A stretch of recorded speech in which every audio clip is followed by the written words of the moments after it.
दोस्तों आज हम लोग रस्किन बॉन्ड की एक शॉर्ट स्टोरी द फ्यूनरल को पढ़ेंगे।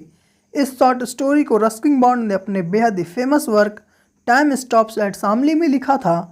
टाइम स्टॉप एट शामली में टोटल 21 स्टोरी है और अगर इंट्रोडक्शन को भी जोड़ लिया जाए तो टोटल 22 चैप्टर्स होंगे इसके अंदर।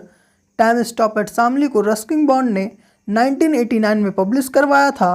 दोस्तों मैं द फ्यूनरल की कहानी बताना शुरू करूं उसके पहले मैं रस्किन बॉन्ड को कब कौन कौन से अवार्ड मिले हैं ये आपको बता देता हूं। तो दोस्तों रस्किन बॉन्ड को 1992 में साहित्य अकेडमी अवार्ड, 1999 में पद्मश्री और 2014 में पद्म भूषण से सम्मानित किया गया था।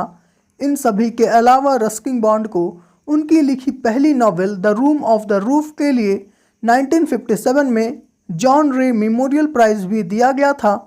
चलिए अब मैं बिना समय गवाए द फ्यूनरल की कहानी बताना शुरू करता हूँ। दोस्तों ये कहानी एक छोटे से बच्चे की है। पूरी कहानी में कहीं पे भी इस बच्चे का नाम नहीं दिया गया है। 5 साल पहले जब ये बच्चा 4 साल का था तभी इसकी माँ इसे और अपने पति को छोड़कर चली गई थी और जाकर किसी और से दूसरी शादी कर ली थी। दोस्तों ये बच्चा अपने पिता के साथ रहता था, लेकिन एक दिन इस बच्चे की पिता की मृत्यु हो जाती है। ये बच्चा अकेला एक अंधेरे कमरे में बैठा होता है और बगल के कमरे में इस बच्चे की पिता की लाश होती है। लाश के चारों ओर कुछ रिश्तेदार होते हैं।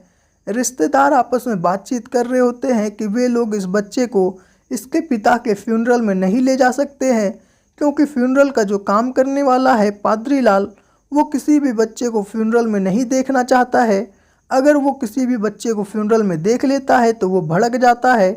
तो वे लोग इस बच्चे के पिता की लाश को ताबूत में बंद कर देते हैं और फ्यूनरल के लिए ले जाते हैं और इस बच्चे को घर पे ही छोड़ देते हैं। अब ये बच्चा थोड़ी देर बाद अपने घर के बाहर निकलता है और देखता है कि इसके घर के माली और रसोइये काफ़ी ज़्यादा उदास थे।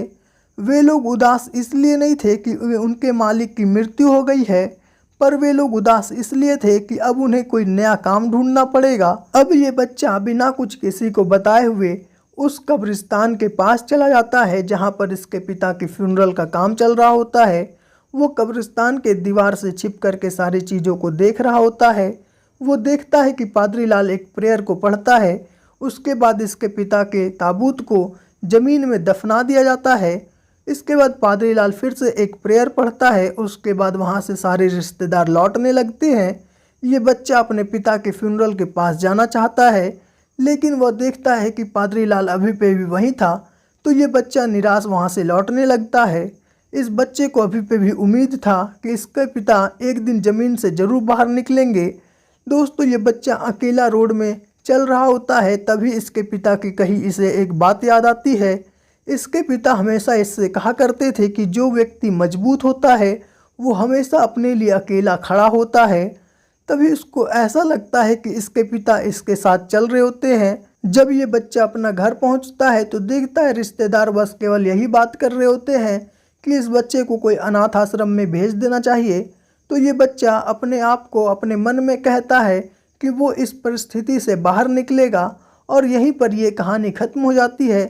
हम लोग दोस्तों फिर मिलेंगे एक अगले वीडियो में, तब तक के लिए धन्यवाद। जय हिंद, जय भारत।